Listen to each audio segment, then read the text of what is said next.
There are silences that scream louder than 1,000 words. When someone vanishes without leaving a trace, the pain of absence blends with a whirlwind of unanswered questions. What drives a person to simply disappear from another's life, without warning, without explanation? Within that sudden void lie motives that go beyond the obvious, often rooted in the deep unconscious. It is in this dark and fascinating territory that Carl Jung's psychology sheds light, revealing that behind an abrupt departure may lie unacknowledged projections, confrontations with one's own shadow, and a flight from the process of individuation. In this video, we will pierce the veils of silent human behavior, deciphering the hidden causes behind someone's unexpected disappearance. If this theme resonates with you, leave a comment. I'm ready to see beyond what was spoken. When someone disappears without any explanation, the immediate emotional impact is devastating. But from a Jungian standpoint, this behavior is not merely an external action. It reflects an inner movement of profound complexity. Carl Jung taught us that the human psyche operates in conscious and unconscious layers, and it is often repressed or misunderstood content that drives seemingly incomprehensible actions. A sudden disappearance may be deeply linked to projection. The person who leaves without saying goodbye may be projecting onto the other aspects of themselves they cannot accept. They see in the other a mirror of what they fear or reject, and fleeing becomes a way to avoid that confrontation. There is also the crucial role of the shadow, the hidden, denied side of the personality. Breaking off a bond can be an attempt to escape feelings that emerge and threaten the idealized self-image this person holds. Confronting the shadow demands courage, and often the disappearance signals precisely a refusal to face that inner challenge. Moreover, such distancing can be a sign of an incomplete passage along the path of individuation, the process of becoming who one truly is. For some, another person's presence triggers an identity crisis, as if the relationship exposes internal imbalances not yet integrated. In that scenario, vanishing is not just an external act, but a reflection of fleeing from oneself. Finally, the refusal to integrate animus or anima, the unconscious masculine or feminine aspects, may also lie behind the withdrawal. Fear of deep emotional involvement, of intimacy or vulnerability, can activate defense mechanisms culminating in absolute silence. When someone disappears without warning, without verbal or emotional closure, the act is generally perceived as cruel, a gesture of coldness or indifference. Yet, under the lens of Jungian analytical psychology, such behavior can be interpreted as a primitive defense mechanism, a desperate attempt to protect a psyche already wounded. Flight is not a movement of strength, but one of extreme vulnerability, born from an ego that fears being shattered if it confronts what lies within and without itself. Many individuals who suddenly withdraw from a relationship, especially when it begins to touch deeper emotional layers, do not act out of contempt for the other, but out of fear of themselves. Intimacy awakens old unresolved wounds, childhood traumas, feelings of rejection, abandonment, or humiliation, and the unconscious, seeking to avoid collapse, triggers an archetypal flight response. It is the psychological equivalent of a wounded animal hiding to conceal its weakness. This reaction can be seen as the ego defending itself against psychic contents it is not yet ready to integrate. Jung teaches that the ego is just a small part of the total psyche. When unconscious contents, especially the most painful and shadowy, threaten to surface, the initial tendency is to resist. That resistance can manifest in many ways: rationalizations, self-sabotage, passive aggression, but also, and very powerfully, through sudden absence. The wounded psyche often associates emotional closeness with pain. For someone whose emotional history has been marked by loss, instability, or neglect, deepening a connection can be unconsciously perceived as a threat. Love for these individuals is not seen as a sanctuary but as an imminent risk. Thus, the mind fabricates the unconscious fantasy that vanishing is the only way to save itself. Such behavior is highly reactive. It does not arise from reflection, but from a defensive impulse aimed at preserving the ego in the face of an alleged emotional threat. Furthermore, it is important to consider the role of archetypal experiences in this process. Jung pointed out that certain collective patterns dwell in all of our unconscious. The figure of the fugitive, the hermit, or the wanderer who departs in silence is a recurring image in the collective imagination.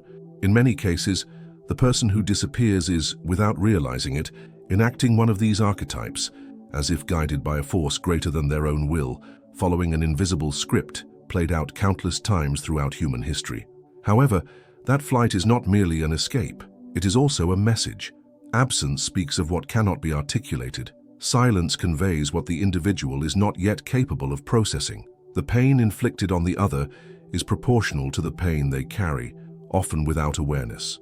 By disappearing, they not only attempt to protect themselves, but also deny their own wound, refuse internal confrontation, and postpone the inevitable reckoning with their own truth. Healing, in this case, will not come from the return of the one who fled, but from understanding that the flight was not against the other, but against one's own vulnerability. Only when that person consciously embarks on the journey of self-knowledge, what Jung called individuation, will they be able to sustain relationships without perceiving them as threats to their psychic integrity. Therefore, when someone disappears without explanation, perhaps the most important question is not, "What did I do?" but, "What is that person fleeing from within themselves?" By recognizing this dynamic, it becomes possible to move from the victim role into a state of lucidity. The other's silence reveals the screams of a soul they have yet to hear. When a person abruptly withdraws from a relationship, often what motivates that distancing lies not entirely in the other, but in the internal images they project. Carl Jung identified this mechanism as projection, the unconscious act of attributing to someone else qualities, intentions, desires, or fears that actually belong to us but which we cannot acknowledge as our own. In the context of an unexplained departure, projection becomes a psychic resource to avoid confronting internal contents that cause discomfort, shame, or fear. At the beginning of a relationship, it is common to idealize the other. This idealization is a form of positive projection, where we cast our unrecognized qualities, such as sensitivity, strength, authenticity, onto our partner. However, as intimacy deepens, negative projection begins to emerge. What we repress, deny, or condemn in ourselves manifests in the other as something unbearable. What was once enchantment turns into threat. This is where the shadow enters the scene. According to Jung, the shadow is the part of the psyche that contains everything the ego rejects: fears, traumas, repressed desires, morally condemned behaviors, everything stored in this psychic basement. The problem is that the shadow does not remain passive.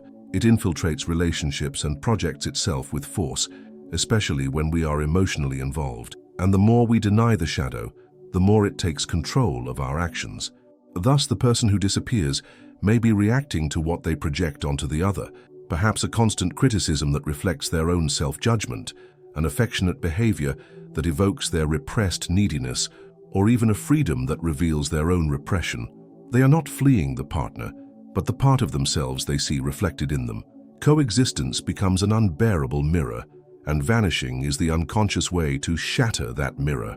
This process is painful for both sides. For the one left behind, there remains the sense of rejection and abandonment, but in reality they are dealing with the other's psychic collapse in the face of projection. For the one who disappears, the silent withdrawal is an attempt to recalibrate their identity, rid themselves of the projected image, and regain some internal stability, even at the cost of another's suffering. Yet flight does not resolve the root problem. Projection will recur in future relationships until the person musters the courage to look within and integrate their shadow. Jung warned that true emotional freedom begins when we recognize our projections, when we realize that much of what bothers us in others is actually a reflection of what we have yet to accept in ourselves. This recognition is a fundamental step in the individuation process, as it leads us to take responsibility for our own unconscious contents. Those who project live trapped in an illusion. Those who integrate the shadow begin on the path to authenticity. An abrupt rupture caused by flight also highlights the difficulty of dealing with otherness, with the fact that the other is different and does not exist to satisfy our unconscious needs. When a person disappears, they are refusing not only the other, but the complexity their presence awakens within their own psyche. This reveals a still fragile ego that fears the internal chaos triggered by real intimacy. Physical distance then becomes an attempt to restore emotional control. Only with a conscious perspective can this cycle be interrupted. Recognizing that we were a mirror for someone who could not handle their own reflection restores our dignity and frees us from guilt. At the same time, it invites us to question, what am I projecting? Which part of myself do I reject when I react with pain to another's absence? The key lies in integration, not in flight, because fleeing from the other is, at bottom, always fleeing from oneself. Disappearing without explanation may seem an act of indifference or coldness, but from the vantage of analytical psychology, this gesture reveals a deeper psychic stalemate, the fear of individuation. According to Jung, to individuate is to become who one truly is by integrating inner opposites and discarding the superficial roles the ego adopts for safety. This process demands confronting ancient fears, shedding masks, and encountering intense emotions. For many, this is simply too frightening. In this context, to vanish is a way of resisting the transformation that deep relationships inevitably provoke. Individuation is not a comfortable path. It involves self-knowledge, internal confrontations, and above all, emotional responsibility. Emotional responsibility means acknowledging the impact we have on others, coping with the frustration of not meeting others' expectations, and sustaining presence even in the face of doubt or conflict. For someone still dominated by an immature ego, this is unbearable. The other's presence, especially when they love us, see us, and call us to surrender, exposes the weaknesses we prefer to conceal. Rather than accept the invitation to grow, some choose disappearance. Jung describes the ego as a fragile structure built around beliefs, experiences, and defense mechanisms. When that structure is threatened by something demanding maturity, like a relationship requiring growth, it can collapse. That collapse is not immediately visible, but manifests in behaviors that deny continuity, vanishing, silencing, avoiding, shutting down. These behaviors are not random. They clearly express that the individual is in conflict with their soul's demands. There is an unconscious resistance to emotional maturation, especially in a culture that values exaggerated autonomy, freedom above all, and superficial connections. In that logic, any bond requiring emotional depth is seen as a threat to independence. Yet Jung reminds us that there is no individuation without relationship. It is in the mirror of the other that we access unconscious contents and are challenged to grow. Fleeing that challenge is staying on life's surface. Refusing to mature emotionally also expresses itself in idealizing freedom as absence of commitment. For these individuals, bonds mean imprisonment, not a conscious choice. This distortion often stems from childhood experiences where closeness brought pain, control, or abandonment. Thus, when they approach someone offering genuine connection, they unconsciously relive those traumas, and to avoid the pain, abruptly cut ties. Disappearance becomes the defense of an immature part of the psyche that cannot bear the risk of surrender.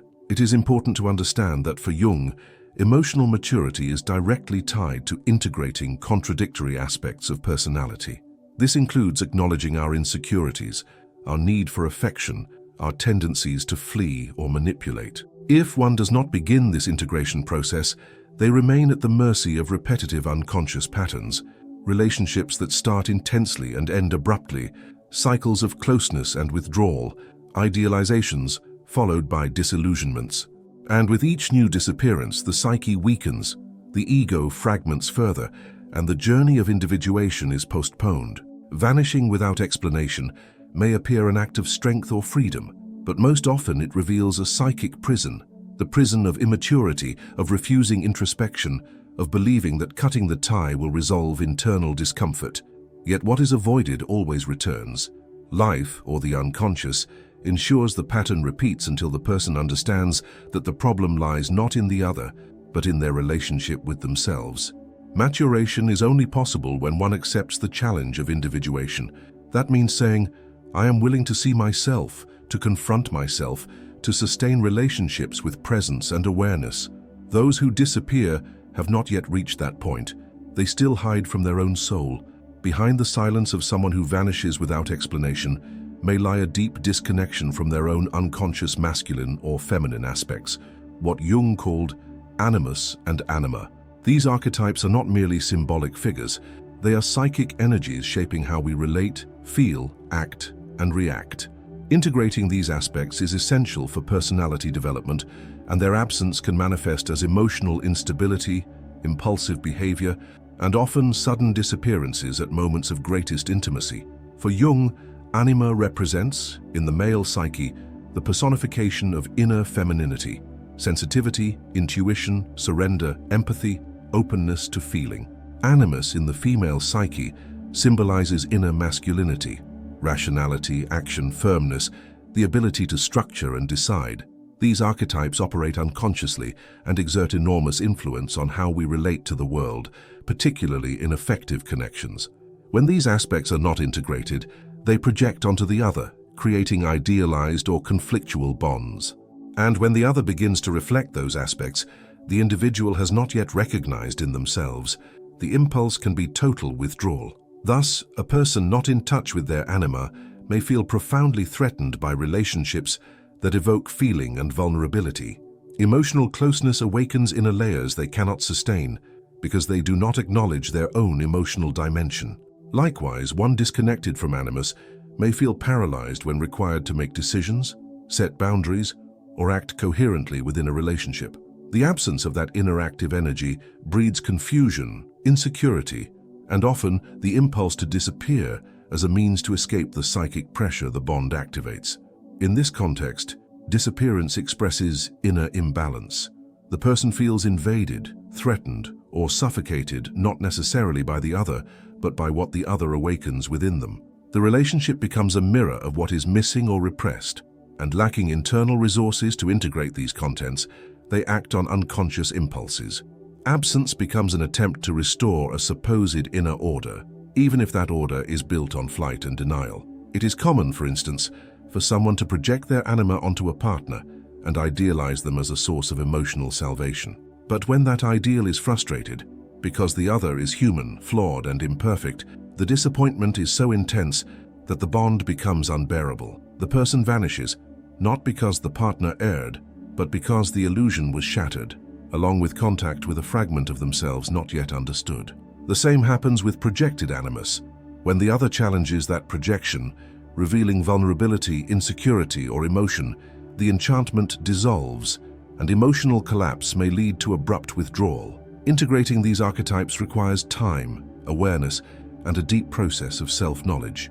One must accept the inner feminine as strength and the inner masculine as guide, regardless of biological gender. Without this, the psyche acts in a divided state, torn between desire and fear, projection and rejection. Disappearance is not merely a relational exit, but an unconscious attempt to escape an internal content demanding maturation. The lack of dialogue between inner animus and anima generates an existential void no relationship can fill. Therefore, seeking deep affective connections without proper psychic preparation often leads to repetitive cycles of intense approach and inexplicable vanishing. The other becomes the trigger, but not the cause.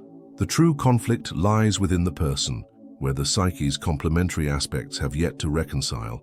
By understanding that disappearance can be a symptom of this internal split, it becomes possible to view absence not as rejection, but as a clear signal that the person has not yet found their own wholeness. They did not flee from you, they fled from a part of themselves you unknowingly awakened. The unexplained disappearance, so devastating at first glance, reveals itself through the lens of analytical psychology as a silent cry from an unconscious in turmoil. It is not merely an act of cowardice or neglect, but a reflection of someone's internal struggle, someone who has not integrated their shadows, projections, or inner masculine and feminine aspects. Flight, then, is not from the other, but from oneself. Understanding these deep dynamics is an essential step to break cycles of suffering and mature emotionally. When we regard these absences with awareness, we transform pain into wisdom. And more than that, we cease repeating patterns in ourselves and in the relationships we attract. The journey continues, but now with greater clarity, strength, and compassion. If this content touched something in you, subscribe to the channel and keep exploring themes that illuminate the soul. Leave a comment sharing your insight and watch the video playing on the screen now. Personal transformation begins when we choose to see the invisible, delve deeper, question, integrate, because only those who truly find themselves can sustain another's presence.